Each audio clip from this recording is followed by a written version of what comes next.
नमस्कार दोस्तों, स्वागत है आपका हमारे YouTube चैनल पहाड़ी जी के वॉइस में। दोस्तों, मैंने इससे पहले उत्तराखंड कनिष्ठ सहायक एवं स्टेनोग्राफर भर्ती का ऑनलाइन फॉर्म कैसे भरें इस बारे में वीडियो बनाई थी। उस वीडियो में आप लोगों के बहुत सारे डाउट रह गए हैं, लेकिन कुछ स्टेप ऐसे हैं कि जो जिनमें छात्रों को काफी परेशानी का सामना करना पड़ रहा है। कुछ ऑप्शन में काफी कंफ्यूजन है और कुछ लोगों का फॉर्म सबमिट नहीं हो रहा है।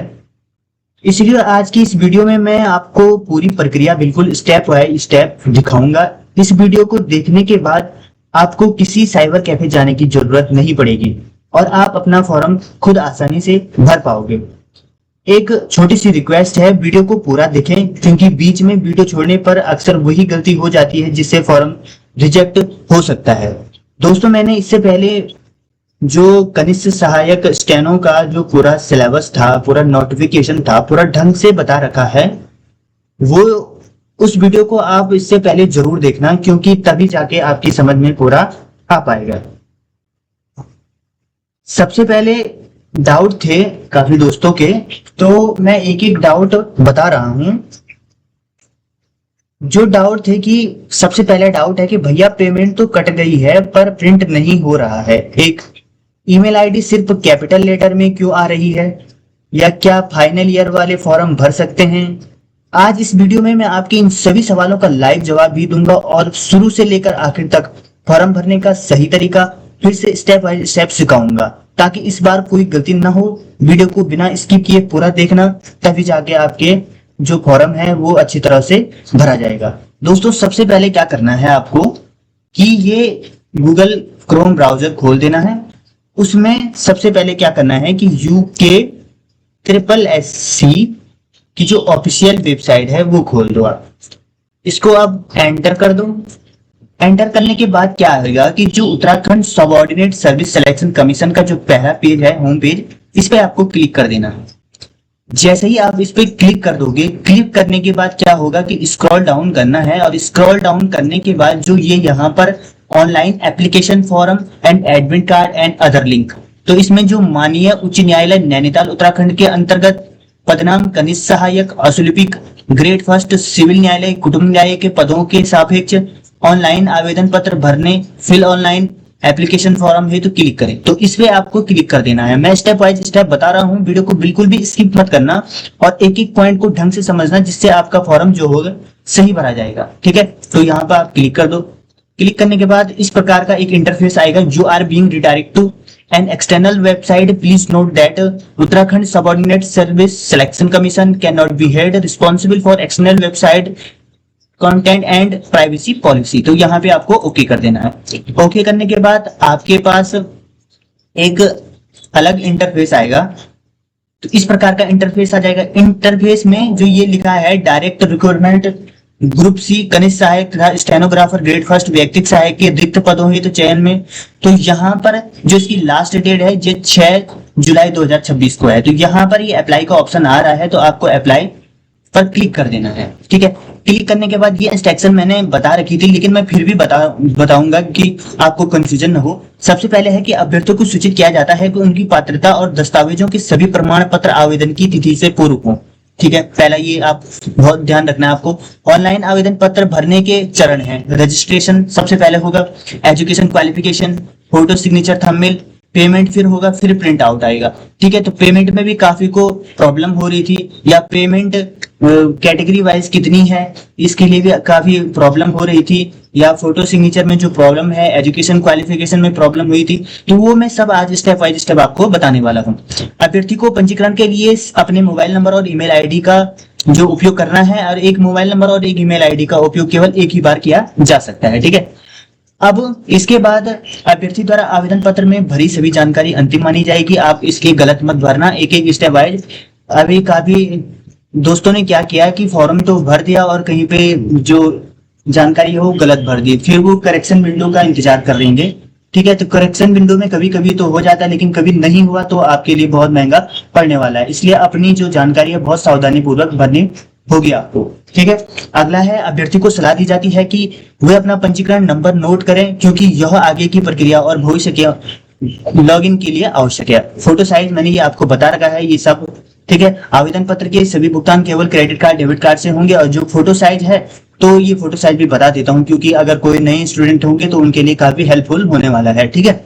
स्कैन की गई नवीनतम पासपोर्ट साइज फोटो होनी चाहिए जिसका आयाम 150W इंटू 200H पिक्सल होना चाहिए और जो सिग्नेचर हस्ताक्षर होगा उसका आयाम 150W गुणा गया 10H पिक्सल होना चाहिए। लगभग 30 KB के लगभग अराउंड दोनों के दोनों आने चाहिए आपके, 30 और 20 KB के। अगला है, आवेदन पत्र के लिए भुगतान केवल क्रेडिट डेबिट कार्ड से होना चाहिए। और तकनीकी सहायता के लिए अगर जिनको भी ज्यादा ही प्रॉब्लम है कि जो इतना बताने के बाद भी नहीं ठीक हो रही है तो वो इस पर मेल कर सकते हैं चयन आयोग @gmail.com पर। जो मेल करोगे तो वहां से भी आपको समाधान प्राप्त होगा। यदि एक उम्मीदवार द्वारा एक ही भिन्न ईमेल आईडी और मोबाइल नंबर का उपयोग करके एक से अधिक सबमिट किए गए हैं तो आवेदन भरे जाते हैं तो उम्मीदवार की उम्मीदवारी रद्द की जाएगी। तो सबसे पहले ये इंस्ट्रक्शन ध्यान से हमने पढ़ ली है, मैंने सभी निर्देशों को ध्यान से पढ़ा है और समझा है और पुष्टि करता हूँ कि मेरे द्वारा दी गई जानकारी मेरी जानकारी के अनुसार सही होगी, ठीक है। तो आप ये इंस्ट्रक्शन सबसे समझ गए। जिन छात्रों ने फॉर्म भर लिया है उनको कोई प्रॉब्लम हुई है तो वो क्या कर सकते हैं कि यहाँ पे लॉगिन करके भी सीधे फॉर्म पे डायरेक्ट आ सकते हैं, ठीक है। ये मैं थोड़ा बाद में बताऊंगा जब मैं थोड़ा फॉर्म भर दूंगा और जो मेरा आईडी पासवर्ड बनेगा फिर लॉगिन करके बता दूंगा जहां आपका ये भी सेक्शन कंप्लीट हो जाएगा। तो चलते हैं, यहाँ पर हमने ये पढ़ लिया है तो हम एक्सेप्ट करते हैं कि हमने पढ़ लिया है, ठीक है। फिर हम अप्लाई पर क्लिक करेंगे। अप्लाई के क्लिक करने के बाद इस प्रकार का इंटरफेस आएगा। इस प्रकार के इंटरफेस में क्या है कि ये है यहाँ पर जो हेल्प डेस्क, ठीक है। और ये भी यहाँ नंबर है। तो जब ज्यादा ही प्रॉब्लम हो रही है कि नहीं हो रहा है तो आप इन पर मेल या नंबर पर कॉल भी कर सकते हैं, ठीक है। सबसे पहले अभ्यर्थी का नाम आ जाएगा, ठीक है। तो सबसे पहले अभ्यर्थी का नाम में मैं यहाँ पे लिखता हूं, जैसे हम किसी का फॉर्म भर रहे हैं उनका नाम है अमन, AMAN, ठीक है, हमने भर दिया। कैंडिडेट अगर मध्य नाम है तो जैसे ऐसा है SINGH सिंह है, ठीक है। अगर नहीं है तो यहाँ पे आप ब्लैंक छोड़ देंगे। लास्ट नाम है RAWAT, ठीक है। इस प्रकार से हो जाएगा। तो जैसे हमने यही डाल दिया है, मैं आपको एग्जांपल से बता रहा हूँ। और जिनका मिडिल नेम नहीं है वो यहाँ पे इसको क्लियर करेंगे तो ये अमन रावत डायरेक्ट हो जाएगा, ठीक है। या जिसका कुछ भी है वो आप ये तो समझ गए होंगे। फिर जैसे पिता का नाम है तो पिता का नाम में जैसे डाल दिया इन्होंने कि सूरज रावत, ठीक है। जैसे इस प्रकार डाल दिया पिता का नाम, ठीक है। इसमें कोई प्रॉब्लम नहीं होनी चाहिए आपको। माता का नाम जैसे डाल दिया VYARAWAT, ठीक है, इस प्रकार डाल दिया। ये मैं आपको बताने के लिए कह रहा हूं, ये कोई रियल है नहीं, ये मतलब सिर्फ आपको समझाने के लिए इस प्रकार डाल रहा हूं मैं। तो इस प्रकार का इंटरफेस आ जाएगा। इस प्रकार के इंटरफेस के आने के बाद यहाँ पे आपको डेट ऑफ बर्थ डाल देनी है, जैसा जिसका भी डेट ऑफ बर्थ है। जैसा किसी का है जनवरी है और 2001 है और 1 है, तो इस प्रकार की डेट ऑफ बर्थ यहाँ पे डाल दोगे आप। जो जेंडर है, जेंडर जिनका मेल है मेल, फीमेल वाले फीमेल, जैसे हमने मेल डाल दिया। जैसे वैवाहिक स्थिति मैरिड है तो मैरिड डालो, अनमैरिड है तो अनमैरिड डाल दो। इस प्रकार का इंटरफेस सामने आ जाएगा। उसके बाद जो नेशनलिटी है वो आपको इंडिया डालनी है। उसके बाद जब ये प्रकार का आ जाएगा कि डोमिसाइल डिटेल अस्थायी निवास, जो हमारा अस्थायी निवास प्रमाण पत्र होता है उसकी डिटेल हमें को फिल करनी है। तो यहाँ पर साफ साफ लिखा है कि क्या आप उत्तराखंड के अस्थायी निवासी हैं। तो जो उत्तराखंड के अस्थायी निवासी हैं वो यहाँ पर यस क्लिक कर देंगे और जो नहीं है वो यहाँ पर नो क्लिक कर देंगे। तो जैसे हैं तो यू यस क्लिक कर दें। यस क्लिक करने के बाद डोमिसाइल नंबर आ जाएगा UK12। इस प्रकार से जो नंबर होगा 00097 जो भी है, तो इस प्रकार का प्रमाण पत्र संख्या आ जाएगा। और जिस डिस्ट्रिक्ट है, जैसे उत्तरकाशी डिस्ट्रिक्ट हमने सेलेक्ट कर दिया तो यहाँ पे डिस्ट्रिक्ट आ जाएगा। यहाँ पे भी आपका कोई भी कंफ्यूजन नहीं रहना चाहिए, ठीक है। इस नंबर को आप बहुत ढंग से भर लेना, कहीं बाद में आपको प्रॉब्लम ना हो। फिर यहाँ पे लिखा है कि क्या आप सरकारी कर्मचारी हैं, तो अगर हैं तो यहाँ पे यस कर दो, अगर नहीं है तो यहाँ पे नो कर दो। तो जैसा हमने नो कर दिया है या हमने यस कर दिया है, तो यस करोगे तो ये आपको फिल करना पड़ेगा और अगर नहीं है तो नो कर दो।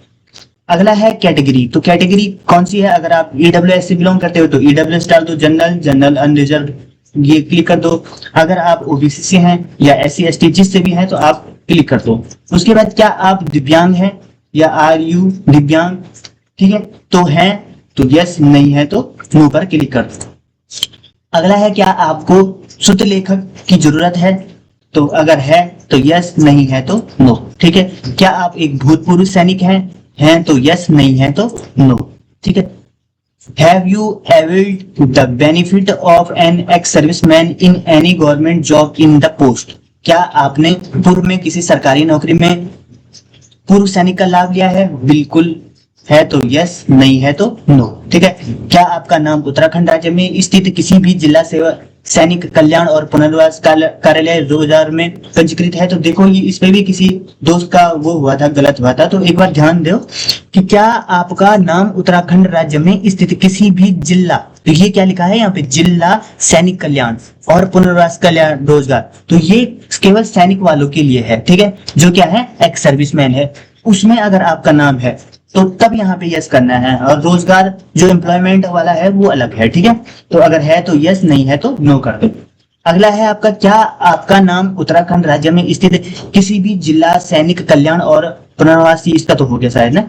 क्या आप स्वतंत्रता सेनानी आश्रित हैं, कि आपके जो दादा दादी माता पिता कोई भी अगर थे उसमें तो सेना में थे तो यस कर दो, नहीं है तो नो कर दो, ठीक है। अगला है क्या आप उत्तराखंड राज्य आंदोलन के चिन्हित आंदोलनकारी या उनके आश्रित हैं, अगर हैं तो यस कर दो, अगर नहीं है तो नो कर दो, ठीक है।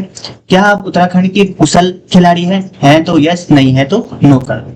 क्या आप अनाथ हैं तो यस, नहीं है तो नो कर दो, ठीक है। यहाँ पे आपको कोई भी प्रॉब्लम नहीं होनी चाहिए, ठीक है। अगला है आपका जो ईमेल आईडी है, तो ईमेल आईडी में क्या लिखना है, यहाँ पे जो ईमेल आईडी आप लिखोगे, तो जैसे हमने लिख दिया कि aman डॉट 202060, ठीक है, @gmail.com। एक दोस्त का कमेंट आया था कि कैपिटल में लिखा जा रहा है, स्मॉल में नहीं लिखा जा रहा है, तो उससे कोई मतलब ही नहीं है, ठीक है, ये ऑटोमेटिकली हो रहा है, ठीक है। यहाँ पे आप कंफर्म ईमेल डाल दोगे, यहाँ पे फिर आप अपना मोबाइल नंबर डाल दोगे, ठीक है, यहाँ पर कंफर्म मोबाइल नंबर डाल दोगे, यहाँ पर आप अपना व्हाट्सएप नंबर डाल दोगे, ठीक है, और यहाँ पर आप डाल दोगे लाइन एड्रेस डाल दोगे अपना, कि जो आपका जैसे विलेज है, ठीक है, तो विलेज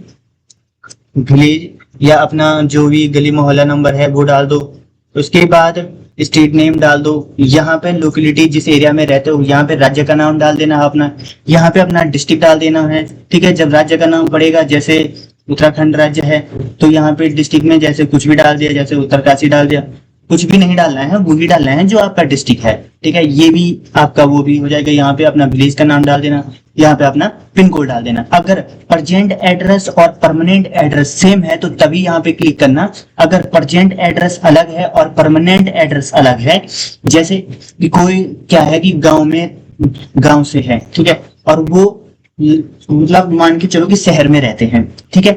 अब शहर में रहते हैं लेकिन गांव उनका क्या है, परमानेंट है, और प्रेजेंट में कहाँ रहते हैं, तो देहरादून रहते हैं। उनको अपना एडमिट कार्ड वगैरह या जो भी जानकारी चाहिए वो देहरादून में चाहिए, तो उनको यहाँ पे अलग अलग भरना है, ठीक है। जैसे प्रेजेंट एड्रेस उनको अलग भरना है, परमानेंट एड्रेस, लेकिन जिनका सेम है कि जो एक ही जगह रहते हैं या उनका प्रेजेंट भी वही है और परमानेंट भी वही है, तो वो यहाँ पर क्लिक करके ऑटोमेटिकली ये फिल कर सकते हैं, ओके।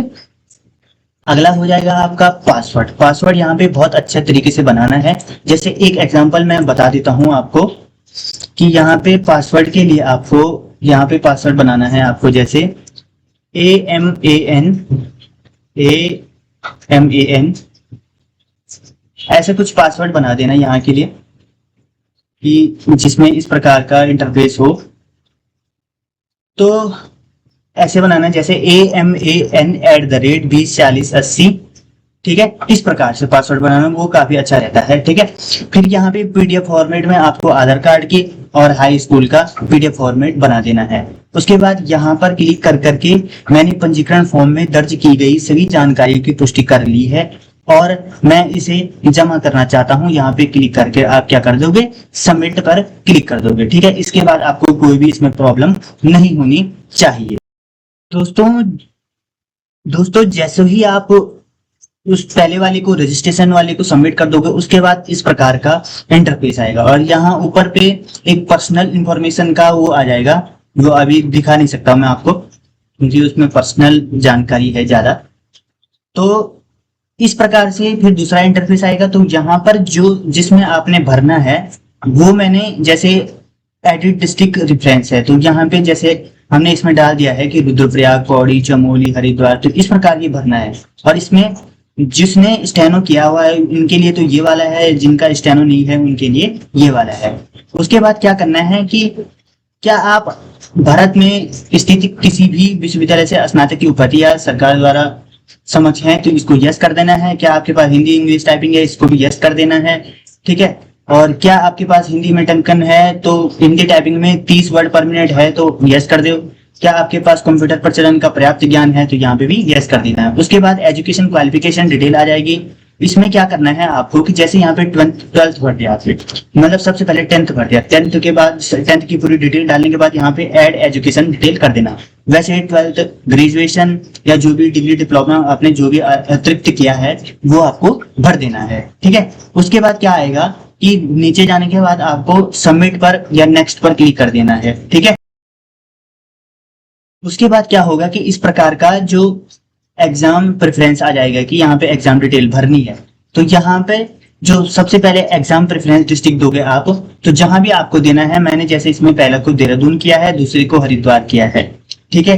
तो इसमें जो दूसरा आएगा, क्या आपके पास विरुद्ध कोई आपराधिक मामला लंबित है तो यस कर दो, नहीं है तो नो कर दो, नो ही रखना इसमें। क्या आपने यूके SSSC या यूके SSC या अन्य अधीनस्थ सेवा द्वारा आपको ब्लैकलिस्ट किया गया है तो यहाँ पे यस या नो जो है आपका वो कर देना है। यहाँ पर आधार कार्ड डालना, जो आधार कार्ड ठीक रहता है, और तो आप अपनी आइडेंटिफिकेशन डिटेल में कुछ भी डाल सकते हो, लेकिन ये जो मतलब कैंडिडेट आईडी प्रूफ में कुछ भी डाल सकते हो, लेकिन आधार कार्ड डालने में काफी अच्छा रहता है। और यहाँ पे उसका नंबर आपको भर देना। उसके बाद आपको क्या करना है कि यहाँ पे नेक्स्ट पर क्लिक कर देना है, तो ये क्वालिफिकेशन डिटेल आपकी भर जाएगी।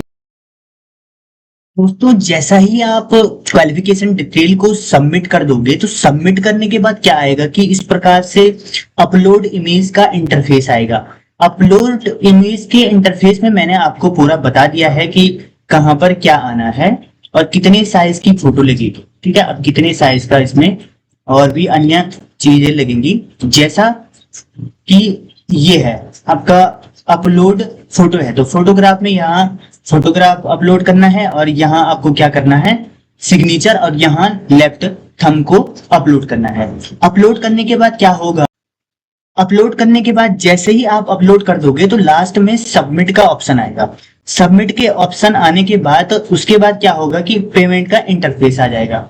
और पेमेंट के इंटरफेस आने के बाद जैसे ही आप जो क्वालिफिकेशन डिटेल है उसके बाद जो फोटो अपलोड वाला सेक्शन आएगा, वो सेक्शन को जैसे ही आप पूरा फिलअप कर दोगे, फिलअप करने के बाद क्या आएगा कि इस प्रकार का इंटरफेस आएगा। इस प्रकार के इंटरफेस में यहाँ पे लिखा है आई सुमित कुमार हरवली डिक्लेयर्ड, ठीक है, read all eligibility condition mention in the advertise. तो इस प्रकार यहाँ पे भी आपको क्लिक कर देना है और यहाँ पे भी आपको क्लिक कर देना है, ठीक है। उसके बाद आपको यहाँ पे सबमिट पे चले जाना है। जैसे ही आप यहाँ पे सबमिट पर क्लिक कर दोगे उसके बाद इस प्रकार का इंटरफेस आएगा, ये भी मैंने आपको बता रखा है। यहाँ पर आप यहाँ पर क्लिक करके जो डेबिट कार्ड या क्रेडिट कार्ड इससे आप पेमेंट कर दो। इसके बाद जिनका जितना पेमेंट पड़ेगा उनका एक माई का फॉर्म हमने भरा था तो उसमें इतना पेमेंट आ रहा है। तो जैसे यहाँ पे सबसे पहले आपको डेबिट कार्ड पर क्लिक कर देना है। डेबिट कार्ड क्लिक करने के बाद यहाँ पे कार्ड नंबर, यहाँ पे मंथ, डेट और CVV डाल के मेक पेमेंट कर देना। मेक पेमेंट करने के बाद क्या करना है, आपको होम पेज पे जाना है। होम पेज पे जाने के बाद यहाँ पे क्लिक कर दोगे। क्लिक करने के बाद यहाँ पे ओके का बटन है, ये दबा दोगे। उसके बाद अप्लाई पे क्लिक कर दोगे और यहाँ पे लॉगिन पे क्लिक कर दोगे। जैसे लॉगिन पे क्लिक करोगे आपका आईडी पासवर्ड वगैरह सब आ जाएगा। और जो वैसे तो आपको पता ही होगा, और पता करने के बाद कैप्चा कोड डाल के उसको सबमिट करके आपका पूरा प्रिंट एप्लीकेशन फॉर्म आ जाएगा, ठीक है। और फिर आप उसको प्रिंट कर देना। दोस्तों इसी तरह से मैंने इसके बारे में आपको पूरा बता दिया है। अभी भी अगर आपके कोई भी डाउट रह गई हो तो वो आप कमेंट बॉक्स में बता देना आप, ठीक है। अगर आपको वीडियो अच्छी लगी तो वीडियो को लाइक शेयर सब्सक्राइब जरूर करना। धन्यवाद।